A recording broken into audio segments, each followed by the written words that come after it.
We have been discussing the 7 festivals of Israel, and in particular the 7th of the 7 festivals, the festival of Sukkot, the festival of the millennium, the Messianic kingdom.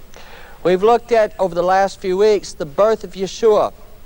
And one last verse that I'm going to add to Yeshua's birth, and then go on into the other themes of this festival, the other eschatological promises, the promises of Messiah's second coming that we see in the festival of Sukkot.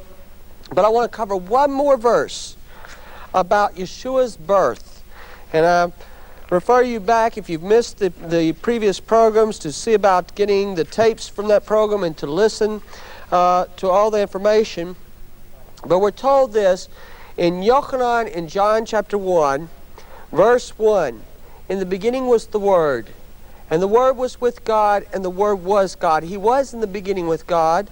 All things were made through Him, and without Him nothing was made that was made. In Him was life, and the life was the light of men, and the light shines in the darkness, and the darkness did not comprehend it. Let's go to verse 14. And the Word became flesh and dwelt among us, and we beheld His glory. The glory is of the only begotten of the Father, full of grace and of truth.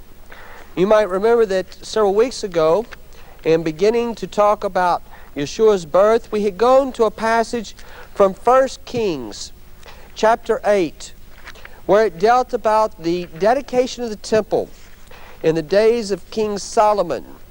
And Solomon had asked a question at the festival of Sukkot, a question that dealt with the temple being built and all that it means, the things that were happening.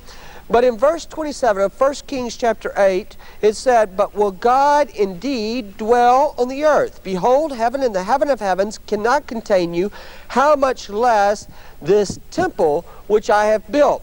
Now, coming back over once again to Yochanan, to John chapter 1, the same passages that we'd seen before. Let's highlight a few of these passages. In the beginning was the Word. The Word was with God, and the Word was God. In verse 14, and the Word became flesh and dwelt. It tabernacled among us, and we beheld His glory.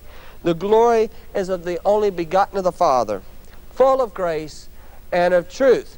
So again, we see another evidence for the birth of Yeshua being at the festival of Sukkot. We're going to look at another theme from the Feast of Sukkot. And remember that this is to teach us on Messiah's second coming, the period of the millennium. I'd like for you to go to Numbers, book of Bamidbar in Hebrew, and we're going to go to chapter 29. Chapters 28 and 29 of this book are going to deal with the different types of prayers that we have, or the different types of services. We have in each festival, as well as the Sabbath, we have what are known as additional sacrifices. And these will be called the Musaf, M-U-S-S-A-F. The Musaf are the additional sacrifices. Now, our passage on Sukkot starts in verse 12. And it says, "On the 15th day of the 7th month you shall have a holy convocation. You shall do no customary work, and you shall keep a festival to the Lord 7 days. You shall present a burnt offering, an offering made by fire as a sweet aroma to the Lord, 13 young bulls, 2 rams, 14 lambs in the first year. They shall be without blemish." And it goes on down, telling us each day the various additional offerings or sacrifices that will take place. Now, that was written in Hebrew. My Bible that I was reading from is written in English. English is not what was spoken in the days of Yeshua. In fact, the English language is a relatively new language. I'll never forget, a friend of mine had gone to a lady's house to do some work, and he came in and he noticed that on the walls were different types of plaques of different verses and scriptures. He noticed several books there that had to deal with the Bible, and so he asked the lady, he said, "Are you a Christian?" And she said, "Well, yes I am." And so she asked this young man, she said, "Tell me, what Bible do you read?" And he said, "Well, I read the New International Version." And she said, oh no, you can't do that." And he said, "Well, why not?" And she said, "You have to read the King James. That's what Paul preached from." Well, Paul didn't have the King James Bible. They didn't have that translation in those days because the King James Bible is an English translation of the Hebrew and the Greek scriptures. I want to give you, just so that you can have this as a point of reference, how English sounded around 400 years ago. This is the prologue to Canterbury Tales, and it's in Middle English. One that opera with the shilter, the drott, the march, a persitod, the rotem, bothered every vein, and swished liqueur, a which fetured engendered is lefleur. One zephyrs ache with the sweat the broth, and spirit hath, and every holt and hath. And it goes on and on and on and on. That's English 400 years ago. You say, well, I can't understand that. That's right, that's the point. Is that the English we speak today is not the same language that was there. And we must realize as believers that these scriptures we're reading in English were originally written in Hebrew, and then some of the epistles were written in Greek. We believe that some of the Gospels and the epistles were written in Hebrew and then later translated into Greek. Now in Hebrew you have 22 letters. 22 letters. And the first letter is going to be what we call the Aleph. And the last letter is called the Tav. You write an Aleph like this. You write a Tav like this. And we read Hebrew going from the right to the left. Yeshua, you see, is the Aleph Tav, just the same as the Alpha Omega. Now, every word is believed by the Jewish people, and I definitely agree with this. Every word came forth from God. It did not come from man, it came from God. Every word. But they were written here in Hebrew. Well, the rabbis believed that not only every word was written in Hebrew, every word came forth from God, but actually every letter. Let me put that. Every letter. You might remember the Sermon on the Mount. Yeshua made a statement, Matthew chapter 5, verse 17. He said, let me read it to you. It's a very powerful verse. He made this statement. He said, do not think that I came to destroy the Torah or the prophets. 5:17. I did not come to destroy, but to fulfill. For surely I say to you, till heaven and earth pass away, one jot or one tittle will by no means pass from the Torah till all is fulfilled. So the rabbis taught every letter was chosen by God. Now you notice that Yeshua said not one jot would pass from the Torah or the prophets till all was fulfilled. Let me show you what a jot is. It is the smallest of the Hebrew letters. It is called the yod. Let me write that for you, the yod. It makes a Y sound. But look, it's like a little comma hanging up in there. See, here's the Aleph, here's the Tav. This is the yod. See how small it is? Yeshua said not even the smallest letter would pass away, and then he said that not even the tittle would pass away. The tittle is going to be what we call a crown. You have some letters that have a little crown put on the tops of them. In Hebrew we call this the tagin. That is a decoration that has no specific meaning. Let me write that for you. It's the tagin, which is the crown or decoration, and this tagin is going to be on 7 different letters. So Yeshua said that not only would not the smallest letter pass away, but not even the decorations that are put on top of the letters, they wouldn't pass away till all is fulfilled. I'd like for you to go to the book of Bereshit, Genesis, in chapter 2. What we're going to look at is a rabbi's nightmare, and it is also the blessing of God when you come up with the answer. You're going to have a Hebrew word here. I'm going to write it in Hebrew for you.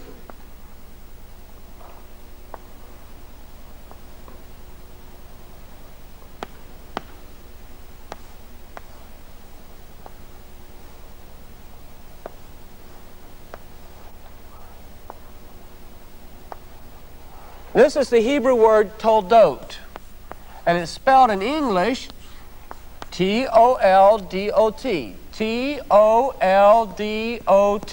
reading from the right to the left. Now this dot right here makes the O sound. This letter, we call this letter a vav. This letter is going to be a silent letter when you have the dot above it. And so in this case, in this word toldot, we have two of these letters, the vav. We call that vavim when it's plural. Now this word toldot is found in Bereshit, Genesis chapter 2, verse 4.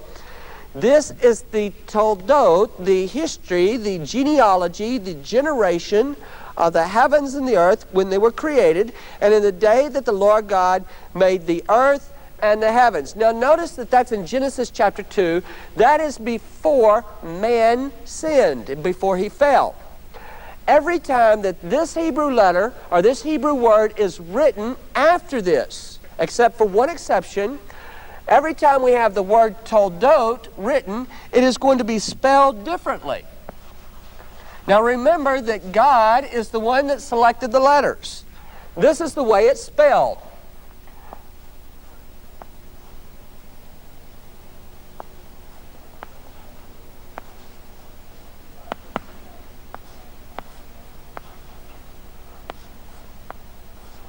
Toldot. But notice, we took a vav out. Do you see this? One of the vavim has disappeared, but it's still, because we have the dot above it, it's still pronounced the same. Other times, the word would be written like this.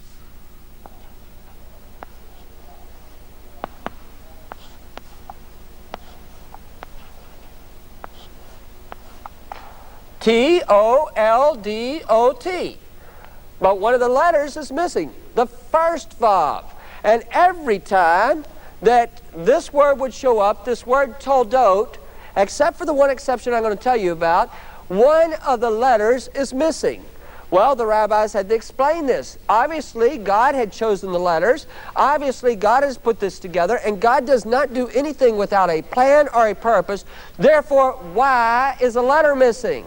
It's still pronounced the same, it still means the same thing, but what is happening?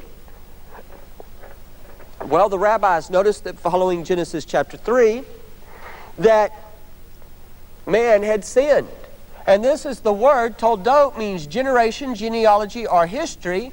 It is the very word that had to deal with man. And when man sinned, man was diminished. Therefore, it was appropriate that the word that dealt with man would also be diminished. It would also be reduced. Would you turn in your Bibles to the book of Ruth? Excuse me.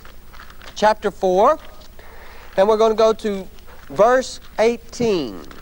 In Hebrew, we say root. It's an easy one to remember. This is the generation of Peretz. And Peretz begot Hezron.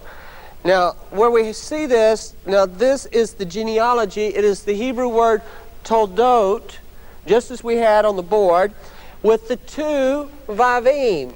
In other words, every time that this verse has been used, except for Genesis chapter 2, verse 4, one of the vavim was taken out. But now, in this verse, Ruth 4:18, we have both of the vavim, both of these letters are put back.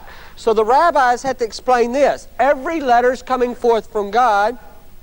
And you see, now this is the toldot of Peretz. Peretz begot Hezron, and Hezron begot Ram, and Ram begot Aminadab, and Aminadab begot Nachshon, and Nachshon begot Salmon, and Salmon begot Oved, and Oved begot Jesse, and Jesse begot David the king. And now, know that David is the one that the Messiah is going to come forth from. So this is actually going on back from David, the genealogy of the line of the Messiah. So the rabbis saw this. Both of the vavim have been returned, and they said, okay, when man was created, he was in the image of God, so the word had its fullness. But then when man sinned, one of the letters was taken away. Therefore, it was diminished in size. It was diminished even as man had been changed. Man had been diminished. But then God, in His faithfulness, He came into the Garden of Eden. The same day that man sinned, He came into the garden and He promised that there would be the seed of the woman, the seed of the virgin that would come forth, who would crush the head of the serpent, and not only crush the head of the serpent, but he would restore man back to the fullness that he had been. And so they saw in this verse, Ruth 4:18, where it says, toldot, and it is restored, that this one that is coming forth from Peretz, this one that would be the Messiah, the Son of David, that he would conquer sin. And not only would he conquer sin, but that he would restore man, that he would conquer death, and he would restore man back to the fullness of the way that man was intended to be. And so the Word, once again, is restored back to its fullness. Now, I've done all of this. I've shown you all of this so that you could understand a very important message about the festival of Sukkot. In the Bible, remember that every letter is thought to have come forth from God and was chosen by God for a specific purpose and reason. Now, if you have one less letter on any word, the people are supposed to ask, why? Why did God take that letter out? Or if there is an extra letter on a word, that too, they must come in and explain as to why or how did that extra letter get there. What was God trying to communicate to them? Let's please go back to Numbers chapter 29, and we have these verses from Numbers 29, verse 12, and going all the way down through about verse 38, where it talks about the Musaf sacrifices, the additional sacrifices for the festival of Sukkot. We're going to have, starting in verse 19 and going on verse 22 and so forth, we're going to have Hebrew letters that are extra on some of the words. In one of the verses, we have a letter that gives you the sound of a im. That letter's called a mim. We have another one that is going to give us the sound of a Y, and another that's going to give us the sound of a im. This is a vowel, and this is a vowel. Vowels were not written in Hebrew. Now this word, mayim, when they took those letters, those extra letters together, they spelled a Hebrew word, mayim, which means water. Water. And so they saw a verse. They said, okay, God is communicating something to us about water. Something during the festival of Sukkot is going to be related to water. I want to go back here to the book of Zechariah, and we'll see that here we're having the feast of Sukkot described. Verse 16, it shall come to pass that everyone who is left of all the nations which came against Jerusalem shall go up from year to year to worship the King, the Lord of hosts, and to keep the festival of Sukkot. We're told, verse 6, it shall come to pass that day that there shall be no light. The lights will diminish. It shall be one day which is known to the Lord, neither day nor night, but at evening time it shall happen that it will be light. And in that day it shall be that living waters shall flow from Jerusalem. Now here you have a phrase, living waters. In Hebrew you would say mayim, hayim. You know the word hay, to life, hayim, which is going to mean living waters. I'd like for you to turn in your Bible, please, to Isaiah and chapter 12. Isaiah chapter 12, and in that day you will say, verse 1, O Lord, I will praise you, though you were angry with me. Let's drop down to verse 3. Therefore with joy, and if you remember, the festival of Sukkot is called the season of our joy. Therefore with joy you'll draw water, you will draw mayim, from the wells of salvation. The Hebrew word that you have here for salvation is going to be pronounced the very same as the name of the Messiah. We sing a song called Mayim. Uvshaftim Mayim Besesom Mi'ane Yeshua. Mayim. Now this song was sung during the festival of Sukkot because in Numbers chapter 29 we had this word mayim that was over and over found in that passage. There is a ceremony of Sukkot called the Beit HaShoevah. Let me put another letter in here. The Beit HaShoevah, S-H-O-E-V-A-H. Now what this means Let's erase this part. This means the house of the water pouring. The house of the water pouring. And it is a ceremony that is done within the temple every day during Sukkot, the house of the water pouring. The most fantastic ceremony possibly that is done anywhere in the Bible, the house of the water pouring. Let me tell you how this is done. It is done each day for 7 days, but the seventh day, called Hoshana Rabbah, is the great day. It is the seventh day of the festival. Each day, the priests are going to be divided into 3 portions. Now, let me show you. I'm going to draw a little model of the temple once again. We'll draw a small one this time. This is going to be the east over here. Here is the Mount of Olives, and this is the Kidron Valley.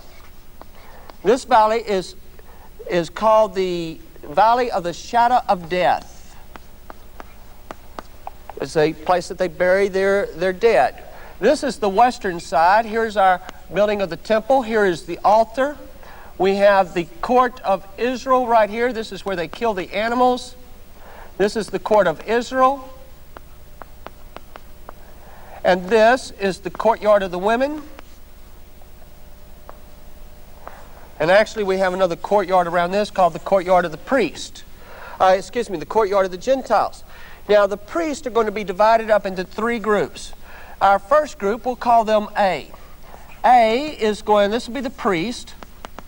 A is going to take care of the Musaf sacrifices. Their job is to go and to kill the animals that are going to be sacrificed during the festival. Now, not only do they have to kill these animals, but they have to skin them, they have to be salted, they have to be divided up according to how that they're to be divided for each sacrifice. Now, we have a B group.